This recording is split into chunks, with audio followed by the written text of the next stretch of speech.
오늘 사순절 다섯째 주 주일에 주님의 부르심에 응답하여 감사와 기쁨으로 나와서 예배하는 여러분들 한 사람 한 사람 하나님의 크신 은혜와 평강 또 기쁨이 충만하시기를 바랍니다. 아멘. 이제 수요일은 24절기로 보면 춘분이입니다. 춘분. 이 춘분은 낮하고 밤하고 길이가 같은 날입니다. 그래서 이날부터 이제 밤의 길이는 점점 짧아지고 이제 반대로 낮의 길이는 점점 길어집니다. 그래서 대체로 이 춘분 이후부터를 우리는 봄이라 이제 봄 계절로 그렇게 보고 있습니다. 이 춘분이 지나면 음력으로 3월 3일이 돌아옵니다. 오겠죠, 그죠? 3월 3일이 오는데 이게 3월 3일을 삼진날이다 우리가 그렇게 부릅니다. 근데 이때는 겨울을 나기 위해서 강남에 갔던 제비가 다시 돌아온다. 그래서 속담에 보면 이런 속담도 있더라고요. 춘분 꽃샘에 설 늙은이 얼어 죽는다. 아직 추위가 완전히 싹 가지는 않았다. 이제. 그리고 2월 바람에 김치도 깨진다. 뭐 이런 속담이 있더라고요. 춘분에 관련되어서. 그래서 요 춘분은 뭐 도시는 그렇게 뭐 느끼지 못하지만 농촌에서는 이제 바빠지기 시작하는 이제 그런 계절입니다. 근데 그리스도인들에게 이 춘분이라고 하는 건 중요한 날입니다. 왜냐하면 부활절을 계산할 때 춘분을 기준으로 하고 있기 때문에 그렇습니다. 그래서 부활절이 해마다 다르죠, 그죠? 우리 추수감사주일, 맥주감사주일, 뭐 성탄절 똑같아요. 우리는 7월 첫째 주, 11월 첫째 주, 12월 25일. 근데 부활절만은 헷갈려요. 작년에는 4월에 했다가 올해는 이제 3월 31일이거든요. 왜 그럴까? 춘분이 달라지기 때문에 그렇습니다. 춘분 후에 보름, 음력으로 15일이죠. 15일이 지난 후에 첫 번째 오는 주일이 부활주일입니다. 그래서 올해는 3월 31일이 부활주일이에요. 그래서 춘분이 우리 그리스도인들에게도 농사 짓는 사람들에게도 중요한 절기지만 우리 그리스도인들에게도 중요한 의미가 있는 절기 중에 하나입니다. 만물이 소생하는 계절 이 절기를 맞이하면서 특히 부활하신 주님을 바라보면서 우리의 영적인 삶도 활기를 되찾고 믿음의 기지개를 켜고 역동적인 삶으로 나아가게 되기를 간절히 바랍니다. 아멘. 옆에 있는 분하고 한번 인사합니다. 하나님은 당신과 함께 하십니다. 네. 믿음으로 말씀으로 승리하시길 바랍니다. 네. 꼭 그랬으면 좋겠어요. 네. 한번 따라해 보겠습니다. 예배는 생명입니다. 말씀은 능력입니다. 선교는 하나님의 소원입니다. 아멘. 우리는 지난 시간에, 지난주에 삶을 주께 내어드린 사람, 맡긴 사람이 할 수 있는 고백, 주여 나를 불쌍히 여기소서, 주여 나를 도우소서, 이 고백임을 살펴봤습니다. 우리의 삶에 주권을 주께 내어 맡기고 주의 긍휼을 구하고 주의 도우심을 구함으로 하나님께서 베풀어 주시는 은혜, 승리, 영광, 회복, 이 주님의 뜻 이룸의 삶이 되기를 간절히 바랍니다. 오늘 말씀에 등장하는 한 사람, 그는 시각 장애인입니다. 거지입니다. 그의 이름은 바디메오입니다. 예수님이 갈릴리 사역을 마치시고 이제 예루살렘을 향해서 가시는데 예루살렘에서 한 30km 정도 떨어진 여리고에 이르게 됩니다.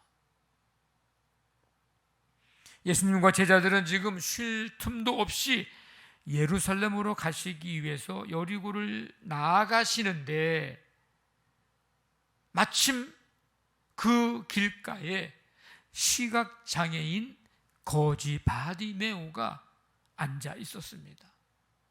길가에 앉았다가 갑자기 막 사람들이 웅성웅성대는 그런 소리가 들려서 이제 가만히 들어보니까 사람들이 막 지나가면서 나사렛 예수가 여기에 오셨대. 지금 여기를 지나가는 분이 나사렛 예수대. 다윗의 자손 예수가 지나가신대. 이런 등등의 많은 소리들이 여기저기서 막 들리는 거예요. 이 앞을 보지 못하는 분들은 듣는 귀가 굉장히 발달이 되어 있습니다.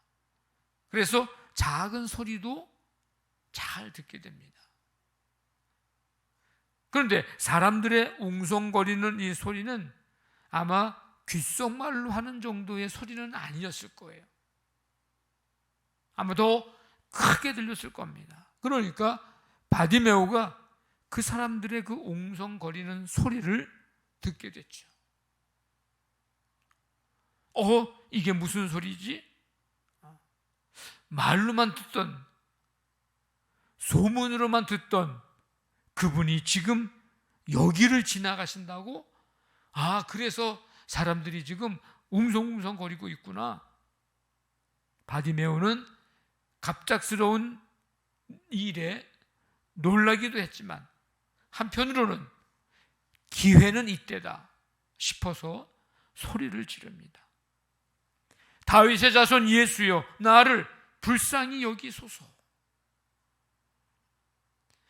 앞을 볼 수 없으니까 사람들의 이목을 끌려면, 예수님의 눈에 띄려면 할 수 있는 게 뭐예요? 소리밖에 지르는 게 없어요. 방향도 대충 어느 쪽인 거는 알겠지만 정확하게 어느 방향인지, 지금 어디쯤 나하고 얼만큼 떨어져 있는지 이 계산이 안 되잖아요. 그러니까 일단 예수님 만나기 위해서 필사적으로 몸부림치면서 소리를 지르는 거예요. 근데 앞을 보지 못하는 게 장애가 됐지만 또 다른 장애가 그를 가로막고 있었습니다. 많은 사람들입니다. 많은 사람들이 바디메오가 막 소리를 지르고 그러는데 그 소리를 듣고 바디메오 예수님을 만나야 되지 빨리빨리 하면서 사람들이 길을 다 비켜주거나 그를 붙잡아가지고 끌고 예수님께 데려오는 게 아니라 오히려 그를 꾸짖습니다. 조용히 못해? 잠잠하라. 이 바디메오 그 소리 들렸겠죠. 들렸지만 전혀 아랑곳하지 않고 더 큰 목소리로 목이 터져라 외칩니다. 다윗의 자손이여, 나를 불쌍히 여기소서. 그 소리를 예수님이 들으시고 가시던 발걸음을 멈추시고 그를 불러라. 사람들이 야야야, 예수님이 널 부르신다.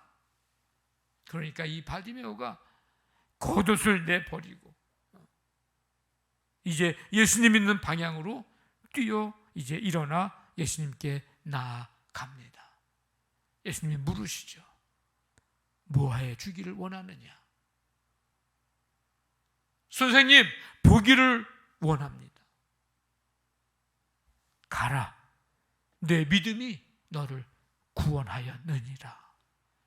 그랬더니 이 바디메오가 곧 보게 되었고, 그래서 지금 여리고를 지나서 예루살렘으로 나아가는 그 길에서 눈을 뜨게 됐고 예수님을 따르고 예수님을 따라갔습니다. 이 바디메오가 예수님을 만나기 전에는 어떻게 살았을까? 우리가 한번 합리적인 상상을 해볼 수 있습니다. 누가복음에 보면 조금 표현이 더 이제 구체적으로 나오는데, 이 바디메오는 길가에 앉아서 뭘 했느냐? 구걸했다 그랬습니다. 구걸하며 사는 사람이에요. 언제부터 시각장애를 가지고 있었는지는 모르지만 만약에 날 때부터였다면 늘 그는 캄캄한 어둠 속에서 살았을 거예요. 사람들이 말해줘서 뭔가를 보지 못하다는 것을 알았지, 날 때부터 아마 못 봤으면 아무것도 안 보였고 그게 그냥 그의 당연한 것으로 알고 아마 살았을 겁니다. 만약에 어떤 사건이나 질병으로 시각장애인이 되었다면 그는 매우 답답함을 느꼈을 거예요. 왜? 이러기 전에는 다 봤잖아요. 어떤지 세상이. 근데 장애인이 돼서 보지 못하고 산다. 얼마나 답답했을까. 사람들이 지나가다가 던져주는 동전 소리에 그는 그 소리가 나면 인생의 가장 큰 기쁨을 거기서 얻었을 거예요. 유일한 기쁨, 동전통에 동전 소리가 나는 거. 그거 말고 뭐가 기쁜 일이 있었겠어요? 지나가다가 누가 그를 때려도, 발로 차도, 돈통을 걷어차도, 그 돈을 누가 가져가도 그는 몰랐을 거고 모를 거고 알아도 아무 대처할 방법이 없었을 겁니다. 아마 그의 부모나 아마 그의 누군가를 옆에다 데려다 놓고서 하도 감시하지 않는 이상은 본인은 할 수 있는 게 아무것도 없는 거예요. 한마디로 말하면 불쌍한 사람이죠. 불행한 사람이라고 할 수 있습니다. 그런데 반대로 바디메오는 예수님을 만난 후에는 어떻게 바뀌었습니까? 불쌍히 여겨달라는 그 바디메오의 간청에 예수님이 응답해 주셨습니다. 그렇게 바디메오는 예수님의 긍휼을 입었습니다. 보기를 원합니다. 이 바디메오의 소원에 예수님은 응답해 주셨습니다. 가라, 내 믿음이 너를 구원하였느니라. 그렇게 바디메오는 보게 되는 은혜를 입었습니다. 예수님은 그동안 길가에 앉아서 구걸하던 바디메오에게 삶의 방향을 바꾸어 줬습니다. 모르긴 몰라도 성경에는 기록되어 있지 않지만 믿기로는 그동안 많은 사람들에게 받았던 그 은혜, 사랑 기억하면서 또 다른 누군가에게 이제 주는 삶을 살았을 겁니다. 예수님은 그동안 어둠에 갇혀서 있었던 그 바디메오를 밝은 빛 가운데로 인도해 주셨습니다. 구걸할 때 동전 던져주는 자들만 바라보고 그들을 향해서 고맙다고 감사하다고 인사했던 이 바디메오를 이제는 하나님의 은혜로 살게 되었음에, 변화되었음에 감사하면서 하나님께 영광 돌리는 삶을 살게 됐습니다. 그래서 누가복음에는 곧 그가 보게 되어 하나님께 영광 돌리고 이런 표현이 있어요. 한마디로 말하면 예수님을 만난 후에는 그의 삶이 복 있는 사람, 행복한 사람이 되었습니다. 여러분, 이 바디메오의 모습을 보면서 오늘 우리의 모습 보는 것 같지 않습니까? 예수님 만나기 전에 여러분들의 모습은 어땠습니까? 우리도 어둠에 거하던 사람들 아니었습니까? 육신의 눈은 떠져 있었어요. 그래서 세상 것 바라보고 땅의 것 바라보고 썩어질 것 바라보고 그렇게 살았지만 영의 눈은 감겨 있어서 하나님 보지 못하고 하나님 동행하심과 인도하심과 역사하심을 보지 못하고 영원한 하나님의 나라를 보지 못하고 살았습니다.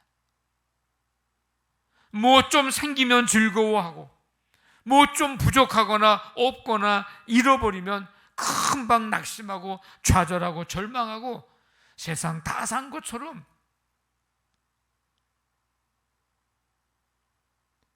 살면서 사람들에게 권력을 구걸하고 명예를 구걸하고 인정과 칭찬을 구걸하고 나 좀 봐달라고 구걸하고 살아온 우리의 삶. 예수님 만나기 전에 내가 어디로 왔다가 어디로 가야 하는지도 모르고 이 세상이라고 하는 길바닥에 앉아 있는 삶, 이게 우리의 삶이었습니다. 예수님 만난 이후에 우리의 모습은 어떻게 되었습니까? 하나님의 은혜 없이는 살아갈 수 없음을 고백하게 됐습니다. 주님의 긍휼을 날마다 힘입어 우리는 살아가는 사람이 되었습니다. 이제 믿음의 눈을 들어서 주님을 바라보면서 하나님 나라 소망하면서 이제 살아가는 사람이 되었습니다. 썩어질 것, 세상의 것, 이 땅의 것을 구걸하던 삶이 이제는 사도 바울처럼 배설물과 같이 여기고 더 고상한 것, 더 가치 있는 것, 더 영원한 것, 하나님 나라, 하나님 유업, 하늘의 영광을 바라는 삶의 방향이, 시선의 방향이 바뀌는 삶을 살아가게 됩니다. 우리는 더 이상 어둠이 아닌 빛의 자녀로서 빛 가운데 걸어가는 삶입니다. 우리의 본향은 이제 하나님의 나라고 하나님께로부터 왔다가 하나님께로 돌아가는 인생임을 분명하게 알게 되었습니다.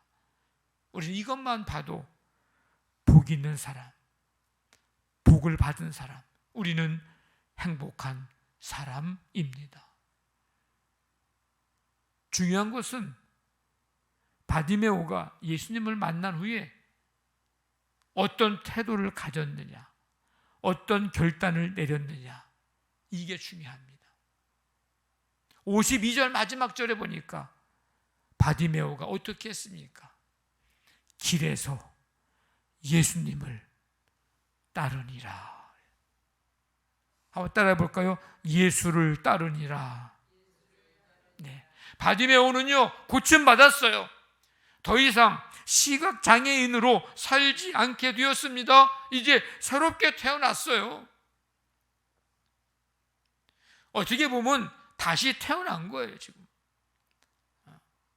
그런데 바디메오의 인생이 거기서 끝난 게 아니라 진짜 또 다른 삶이 시작이 되었습니다. 예수를 따르는 삶. 예수를 따르니라. 예수님을 따르는 삶, 새로운 진짜 그의 인생이 시작됐습니다. 한번 곰곰이 여러분 한번 묵상해 보아야 합니다. 바디메오가 무엇을 하여 주기를 원하느냐 예수님이 물으셨죠. 그랬더니 바디메오가 뭐라고 대답했어요? 보기를 원하나이다. 이 바디메오가 보기를 원하는 진짜 이유는 뭐였을까?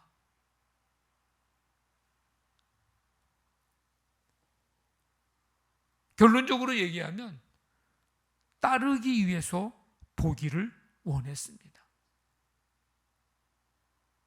어떻게 할 수 있을까요, 그걸? 예수님이 바디메오에게 뭐라고 얘기합니까? 보기를 원합니다. 그러니까 예수님이 가라, 내 믿음이 너를 구원하였느니라. 가라고 했으면 가야지. 눈을 떠서 가고 싶은 곳으로 가야지. 근데 바디메오는 시력을 찾은 그 순간부터, 치유받은 그 순간부터 뭐 했다고요? 길에서 예수를 따르니라. 얼마 지난 다음에 이 기쁜 소식을 다른 사람들에게 좀 알려주고, 예수님, 며칠 날 언제쯤에 내가 예루살렘으로 갈 테니까 거기서 만나요. 그 약속한 게 아니고 예수님을 길에서 보게 되고 길에서 예수님을 따르었다고, 보게 된 순간 그 현장에서 예수님을 따랐음을 말씀하고 있습니다. 곧 보게 되어 예수를 길에서 따르니라. 그러니까 바디메오는 예수님께서 보게 해주셨으니까 이거 어떡하지? 이거 은혜 갚아야 되는데, 뭐 내가 있는 게 뭐 있어야지, 할 수 있는 게 뭐 있어야지, 그냥 예수님 지나 따라다녀야지. 그래서 마지 못해서 예수님을 따른 걸까? 예수님을 따르기 위해서 그가 보기를 원했던 것일까? 이 두 가지 질문이 뭐 그게 그거인 것 같지만 너무나도 다릅니다. 바디메오는 예수님을 따르기 위해 보기를 원했습니다. 예수님을 따르기 위해서 뭐가 필요한 거예요? 시력이 필요했습니다. 눈 감고 따라다닐 수는 없잖아요. 여러분, 우리가 은혜를 받았으면 마지막에 우리의 행동은 무엇이어야 하는가? 주님을 따라야 합니다. 우리가 축복을 받았으면 우리의 마지막의 행동은, 결단은 뭐여야 돼요? 주님을 따라야 합니다. 믿음을 선물로 받았으면, 구원을 선물로 받았으면, 영적인 눈을 떴다면 그 다음에 우리가 해야 할 행동은 뭐예요? 주님을 따라가는 삶이어야 합니다. 그때 우리의 고백은 이거여야 되는 거예요. 주여, 주님을 따르겠습니다. 이 고백. 근데 이것보다 한 차원 더 나아가야 됩니다. 우리는 주님이 이렇게 해 주셨으니까 제가 주님을 따르겠습니다. 이것도 있어야 되고 해야 되고요. 더 한 차원 우리는 나가야 되는데, 우리는 주님을 따르기 위해서 은혜가 필요한 거예요. 은혜를 구해야 되는 거예요. 주님을 따르기 위해서. 우리는 주님을 따르기 위해서 영적인 눈을 떠야 합니다. 영적인 눈 뜨는 것이 필요합니다. 그것을 위해서 구해야 합니다. 주님을 따르기 위해서 건강이 필요한 거고, 지식이 필요한 거고, 또 다른 파트너가 필요한 거고, 물질이 필요한 거예요. 그래서 우리는 그것들을 구하는 거예요. 그렇게 해주셨고 이것이 필요하니까 주님을 따르는 게 아니고, 주님을 따르기 위해서 이것들이 필요합니다. 하나님, 그러니 우리에게 이 필요한 것 주십시오. 도와주십시오. 기도하고 간구하는 겁니다. 하나님의 말씀을 따르기 위한 기도, 하나님께서 기뻐하시는 일을 위한 기도, 주신 사명 감당하기 위한 기도, 그 기도 반드시 하나님이 응답하실 줄로 믿습니다. 지금 우리는 사순절을 지내고 있습니다. 이 절기에 우리는 고백해야 합니다. 주님, 제가 주님을 따르겠습니다. 어떤 일이 있어도, 어떤 방해에도, 어떤 어려움이 있어도 주님, 제가 주님을 따르겠습니다. 제가 주님을 이런 은혜 받았으니 따를게요. 이런 사랑 받았으니 따를게요. 아니요, 이제 우리는 주님을 따르기 위해서 주님 이거 필요하니 이거 하나님 해주십시오. 이것이어야 됩니다. 그러면서 우리가 해야 하는 고백은 주님, 나는 주님을 따르겠습니다. 한번 따라해 보겠습니다. 주님, 나는 주님을 따르겠습니다. 아멘.